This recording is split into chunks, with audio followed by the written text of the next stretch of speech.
Welcome to Extreme Brother Cooking. Today, we have something great planned for you today. We are teaching you how to cook, and it's gonna be simple. But first, we must go over some safety procedures. Okay, so first, in the case of a fire, which this will contain some, there could be at some point a fire startup because of this. And if that happens, make sure to fan it with a paper bag, okay? That will stop it in a good few minutes. And then, while you cook, we don't want our jewelry getting in this. Of course not. So make sure to remove all jewelry and get that stuff right on out of there.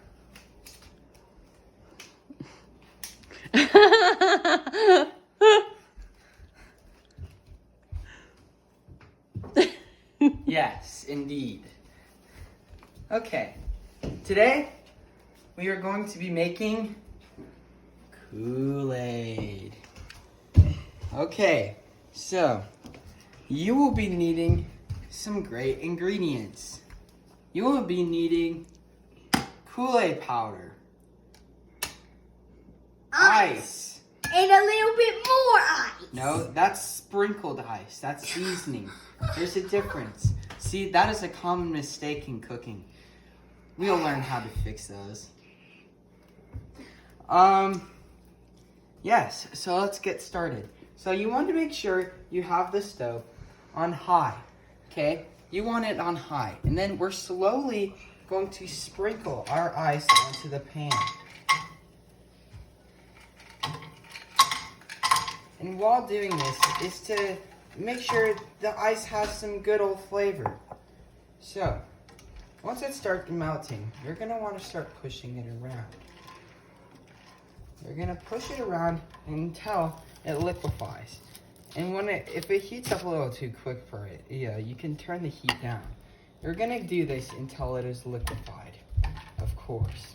And make sure to mix it around so it doesn't all stay in one place. All right, then we're gonna take some of our seasoning and we're gonna sprinkle it on, to give it a little bit more flavor. This is very important to the process. Do not forget it. Okay, so your ice should be about close to liquefaction. So now, as Ollie has helpfully provided for me, you're going to want to get some good old Kool-Aid powder. You're going to want to kind of lightly start to sprinkle it onto the good old water, okay? And then you're going to want to mix it around. See? Like so. Make sure you get that good old groove on in. Shake your body with the motion of the water. Okay. Oh yes, our extra mixing. Once it has happened to be this way, we're gonna take this over to the sink. And then, make sure you use your water you already have. And lightly pour it into the water. Okay. After this, you're only going to need a few more things. More to cool down your heated Kool-Aid. What you'll need is some measuring cups. No, that is for later.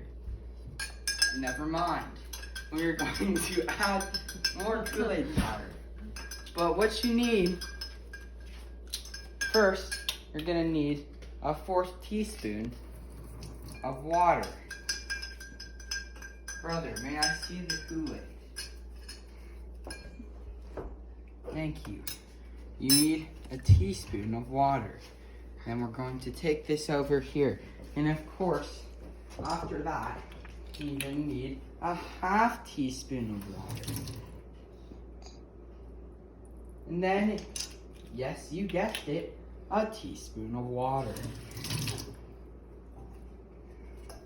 Oh, and how could I forget? Yes, of course. a half tablespoon of water.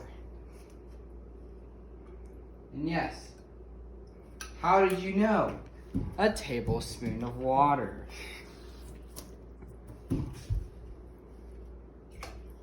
Oh. Okay.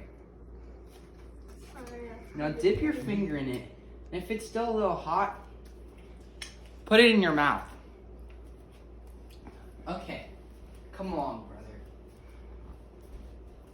So now you're going to want to put your hand like that. And let a little bit of that chunky ice flow. Oh my god! And then we're going to take that ice and sprinkle it in. Make sure you get it all nice and crispy. Nice and crispy. Nice and crispy. Okay. Then, yes, brother, trick shot.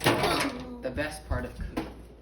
See? And then, of course, you want some cleaning supplies to clean any excess mess you've made on the way.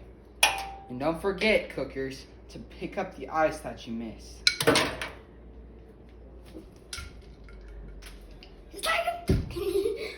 Slam dunk indeed. Now, take a good old whiff. Does it smell right? Now, if it tastes like so, you're really gonna want that. So, what have we learned today?